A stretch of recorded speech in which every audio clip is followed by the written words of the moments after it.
哎呦我去，终于拼完了。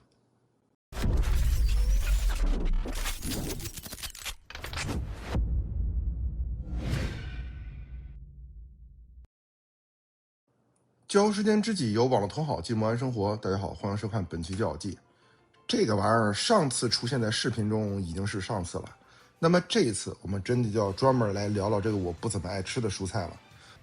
这个阿克西斯的大青椒，我其实是过年的时候买的，当时纯是为了打发过年假期用的。当时也没想做视频，但拼着拼着那个感觉，素材来了。一直到5月底拼完，我是真的有很多话想说。那咱们就坐马扎，喝个茶，听我娓娓道来。首先是盒子，确实很大，牛皮纸箱的包装箱呢也比较厚实。这个牛皮纸箱同好们一定要留好，因为这个纸壳子的质量当废品卖可以出个高价。这个套件的板件量是很恐怖的，一个1:100的模型，规格上基本已经把 P 级干下去了，主打一个量大管饱。这也是我断断续续拼了小半年的其中一个原因。其实在拼装的过程中，我一度是想放弃的，这个就是第二个原因，零件公差的问题。大力金刚指所需要的地方非常多，尤其是大关节，而且你还不敢扩孔。原因也很简单，一旦扩孔，强度就会下降，更何况还都是在主要的关节处。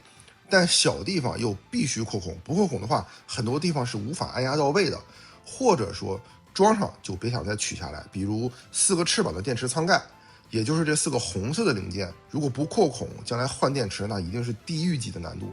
这个时候就需要用到，行了，这里没有产品广告。之前我看到有一些工具厂专门出了对应大力金刚指辅助的按压工具，本来嗤之以鼻，现在看我肤浅了。第三个拼装时候想放弃的原因是灯组。灯组本身没有什么问题，但线束这一块厂商其实没有把控好长度。线束留长一些我觉得是可以的，但冗余过多就会涉及到组合度的问题了。4个大翅膀相对还好，挤一挤空间还是有的。胸部4个米加粒子炮的灯组线束，我是无论如何都没有办法让外层的骨架零件归位到它应该在的地方，以至于现在这4个白圈的外甲基本一碰就掉。不过有一说一，吐槽归吐槽，这个成品效果是真牛逼。首先看看骨架，这样多层叠加嵌套出来的骨架，无论是远观还是近看都不会让你失望。再加上本身金银的预喷涂板件和镂空的设计，怎么看都让机械党爱不释手。当然抬杠说 PJ Mark II 的同好们就可以闭嘴了啊！首先这2个东西就不是一个时代的产物，再一个我们也确实回不到那个跟设计较真的年代了。整体拼装完以后就不用多说了，太惊艳了。虽然骨架细节基本上被外甲已经遮盖得七七八八，但裂甲的设计风格依然让这部机体看起来细节满满，同时也压迫感十足。这个时候我们把 MG 中最为壮硕的卡莎拿出来对比一下，就可以感受到这个沙迪利的庞大了。这也是为啥万代一直没有将沙迪利 MG 化，因为想做好确实不能偷懒。这里要是再把标准身高的元祖拿过来，那一下子就变成弟弟了。机体强度这一块整体还不错，毕竟大力金刚指带来的就是强度上的稳定，而且大腿根部的侧踢关节还用上了齿轮关节，虽然不像变形金刚玩具嘎嘣脆的那种，但也可以在一定程度上稳定住大质量的上半身了。这里反而需要担心的是，这个放在别的机体上显粗，但给到沙迪利就完全不够用的腰部。毕竟这4个翅膀的重量可不是白给的。我好像看到网上有卖腰部支撑零件的，我觉得有条件的话还是上一个支撑件比较稳妥。可动这块我个人觉得整体设计也很不错，这么壮的一台机体，腰部的各种旋转给的也都很到位，并且也有弓腰的设计。手部相对比较细，所以大角度曲肘是完全没有问题的。腿部的设计是吉隆系常见的粗小腿大脚板设计，但屈膝这块也完全不用担心。总体来说，虽然是一部这么大的机体，但可动设计这块基本上也是当下机甲模型的主流体验了。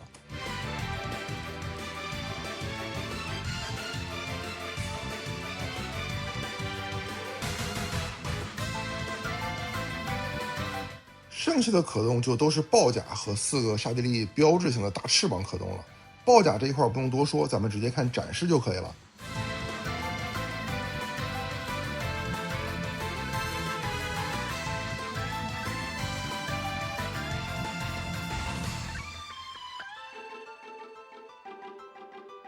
说真的，我觉得这台机体的报价，尤其是小腿处，借鉴了太多卡莎的报价设计了，这也印证了 MG 卡莎在设计上的经典与成功。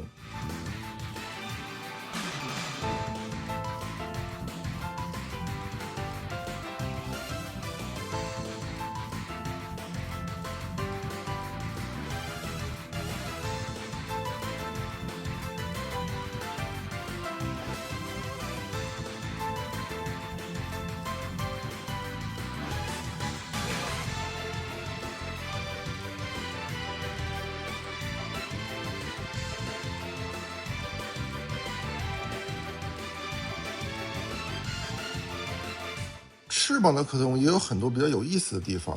机械臂的粗细虽然和翅膀不成比例，但支撑住翅膀的悬停角度问题不大。问题大的其实更多的是重心。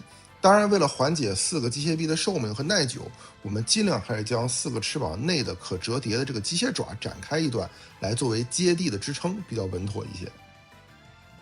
最后说说大家最关心的灯组。电池方面呢，是需要这几种型号，需要专门额外购买才行。而且电池在拼装的时候就已经依照拼装流程装入完成了。更换电池虽然厂家给出了设计，但依旧不是一个省事的工程。不过全部安装完成以后，灯组点亮的方式还是非常不错的。头部和胸部是一套灯组，只需要将头部向前按下，就可以触发开关点亮。灯效只有一种模式，就是模拟米加粒子炮启动时的效果。这里面并没有电机，而是让灯组顺序变化来模拟旋转效果的。反观眼灯就基本没有什么变化了。翅膀上的灯组开关也比较有意思，只要按照说明书正确安装灯组和线束，那么在想开启翅膀灯组的时候，就只需要将内部的浮油炮夹舱向外展开，灯组自然而然就被点亮了。而且不同的角度效果也不一样，小角度是灯组的长呼吸效果，长亮的时间比较长，大角度则是模拟浮油炮发射时的闪烁效果了。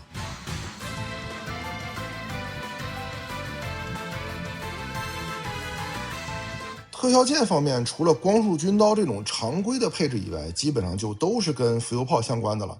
一种是单独的浮油炮火焰特效件，再有就是浮油炮发射的透明条状的连接件了。真要是把18个浮油炮全部用特效件连接起来，还是挺震撼的，但也挺占地方的。最后关于地台方面，地台的拼装本身没有问题，但同好们在拼装本体的时候，所有板件只要有任何一个零件，即便身体上没有安装这个零件，都不要扔掉这个板件，因为在地台处会用到。这我也真是服了。本体拼完以后，我就按照万代产品的惯性思维，认为这些剩余的零件是废弃件或者是多余零件，直到我拼到地台，我才发现原来这些零件竟然都有用，差点酿成大错。好了，可以总结一下了。这台阿克西斯出品的大青椒呢，我个人是很喜欢的。虽然过程让我非常痛苦，但最终呈现的效果绝对没得说，而且也补齐了官方1:100比例始终没有给出沙地利的遗憾。至于说价格方面，我是400多入的手，但这2天我再一查看，价格已经到了600多了。至于值不值得入手，就要看同行们自己的判断了。而且下半年不是还有万代的 MGSD 的沙地利要出吗？觉得这个不值的话，也可以等等官方的。届时我们也会购入一台来做评测，和跟这一台大青椒做对比。好了，本期的教技呢，我们就聊到这里。如果同好们觉得我的内容做得还不错呢，麻烦点赞、收藏、加关注，一键3连，给我一个大大的鼓励和继续制作下去的动力。那么感谢收看本期的教技机体评测，我是评测员 D，我们下期再见。